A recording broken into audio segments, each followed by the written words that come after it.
Perkenalkan, nama saya Irfana Vita.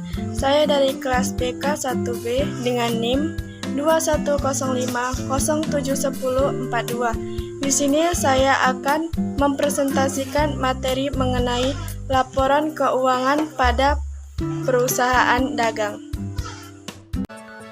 Laporan keuangan akuntansi pada perusahaan dagang. Tahapan pelaporan keuangan perusahaan dagang. Tahap keuangan perusahaan dagang berbeda dengan laporan keuangan perusahaan jasa. Salah satu perbedaannya yaitu perusahaan jasa pendapatannya berasal dari pemberian jasa kepada konsumen, tetapi kalau perusahaan dagang berasal dari penjualan barang kepada konsumen. Nah, apa itu laporan keuangan? Laporan keuangan adalah sebuah catatan informasi keuangan suatu perusahaan yang digunakan untuk menggambarkan kinerja perusahaan dalam suatu periode tertentu.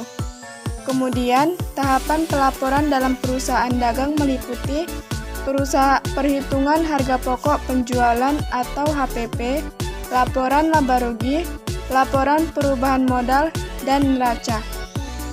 Tahap laporan keuangan. Yang pertama, harga pokok penjualan atau HPP. Pada perusahaan dagang, terdapat akun-akun yang tidak ditemui pada perusahaan jasa.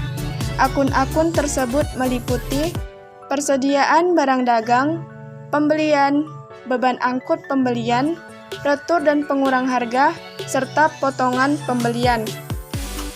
Akun-akun tersebut berguna bagi perusahaan dagang untuk menghitung HPP.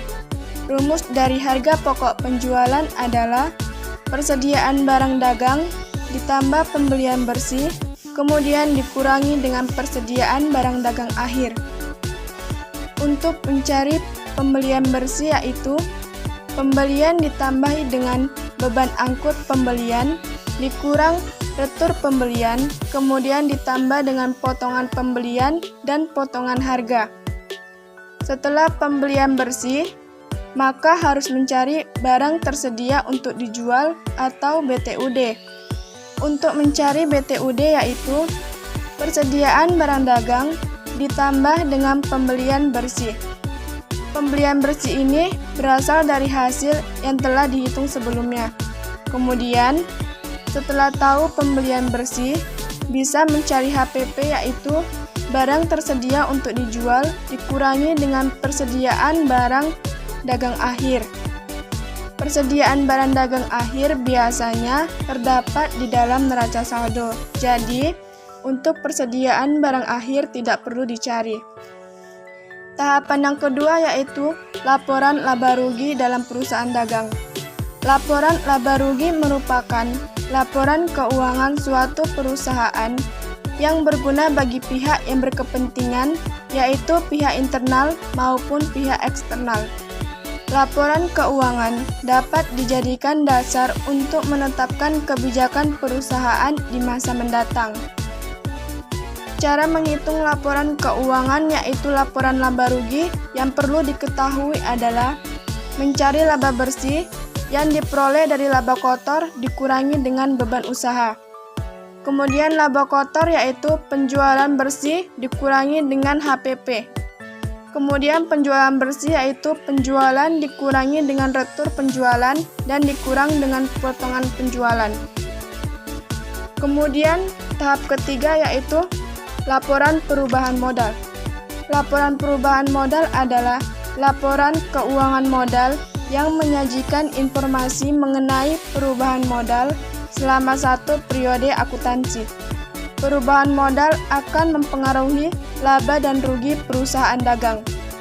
Kemudian tahap yang keempat yaitu neraca. Neraca disebut juga dengan laporan keuangan yang menunjukkan posisi keuangan perusahaan dalam satu periode. Laporan neraca menunjukkan kekayaan perusahaan meliputi harta, utang, dan juga modal.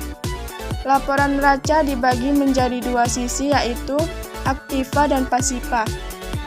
Aktiva berisi tentang aset lancar dan aset tetap. Sedangkan pasiva berisi tentang utang jangka pendek dan utang jangka panjang, dan ditambah dengan modal yang berasal dari laporan perubahan modal. Demikian materi yang bisa saya jelaskan. Jika ada kesalahan kata, saya mohon maaf. Terima kasih.